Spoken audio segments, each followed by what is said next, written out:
Can you tell us in the coolest way what Wardrobe.com is? Sure. Wardrobe is your online style inspiration site. It's where you go to look at what real girls are wearing on the street, and you can upload and share and make friends who are also really stylish. Can you follow your favorite Yes, girls? it's literally like Twitter. Yeah. You follow your favorite girls whenever they upload a look or do something, you will see what shows up.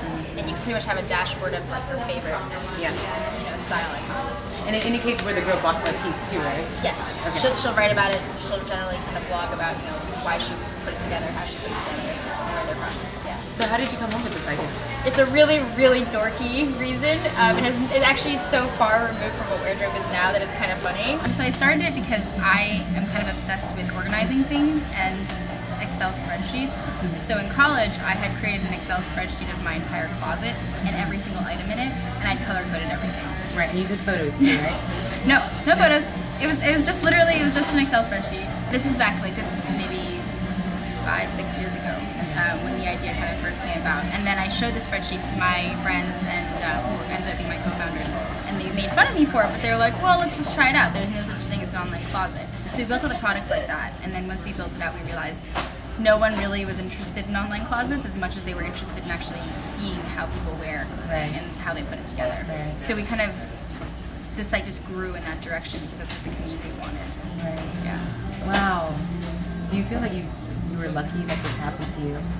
Yeah, absolutely. Yeah. Because a lot of things you don't really expect, and it's funny. I tell people, when I tell them the story of Wardrobe, it sounds very tight knit because it was really literally from sort of conception to sale. It was like less than 2 years, which is it's really short.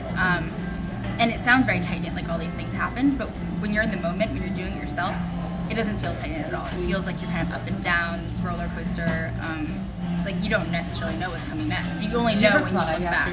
Over Wardrobe? I don't really cry. I was still working in finance when I quit my job to start working at Wardrobe full time, and that was it. With no paycheck? No paycheck. I was actually, so my parents thought I was crazy because I was working at Goldman Sachs, and they were like, why would you quit that job? It's sort of just like the immigrant dream of working in finance. Right. But it just wasn't what I was passionate about. I really wanted to work for myself. Literally, I woke up every morning, and all I wanted to do was work on Wardrobe. And then even at work, I would just work on Wardrobe and do research on it, so it just didn't make sense for me to actually go to work. It just made sense for me to work on Wardrobe. Do you feel like it's ever been hard for you to make decisions? Yes, because the thing is, I think what happens with a lot of, especially younger entrepreneurs, is that, you get surrounded with great people, and you get a lot of advice, but sometimes there's like an abundance of advice, and you kind of have to sift through it yourself. And at the end of the day, you still have to make a decision yourself, and you're going to get opposing advice. People are always going to have their reasons. Because deciding one thing is always going to be a trade-off on something else. Right. But so pretty much you just have to shut the door and be like, okay, so now what do I think? Okay, your biggest fear? My biggest fear? That's a really good question. Tell me you don't have any. No, I mean, everyone has a fear.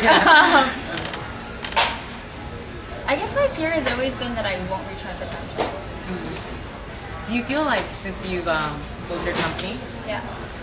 Do you feel like the pressure is kind of off you from even like trying harder?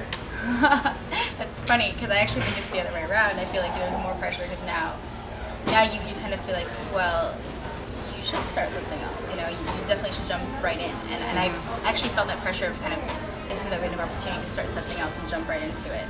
And I had to take a step back and think, well, this is also a window of opportunity to kind of take some time off and kind of rethink some things. Right. And digest what I've learned, and then move on. Okay, and you're motivated by it. Why are you so driven? I think maybe it's kind of just in my blood. Like I come from an immigrant family, so it's just kind of natural that this is the way. I've always been kind of type A and very driven. But I think as I've kind of grown older and over the past couple of years specifically, I'm more driven by what I'm actually creating and sort of. I guess the way I look at it is that I think I've been very lucky, and with the opportunity that I've been given with the education, that I want to do something positive with it.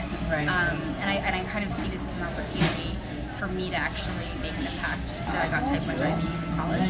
Like, it's the less common one. It's actually what happens to younger kids, and you can only get it before the age of 20.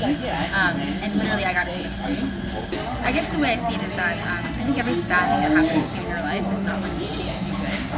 I truly believe in that. So I guess I'm actually really thankful that I got diabetes, because if I didn't, I wouldn't I think it's have. amazing that you just said. Yeah, like I wouldn't have the passion to kind of be pursuing this sector in the industry the way I am, and kind of thinking about, well, how can I make a difference for other kids in the future who get it. If you had to give a female, Yeah. a young female, one piece of advice, Yeah. what would it be? Just do it.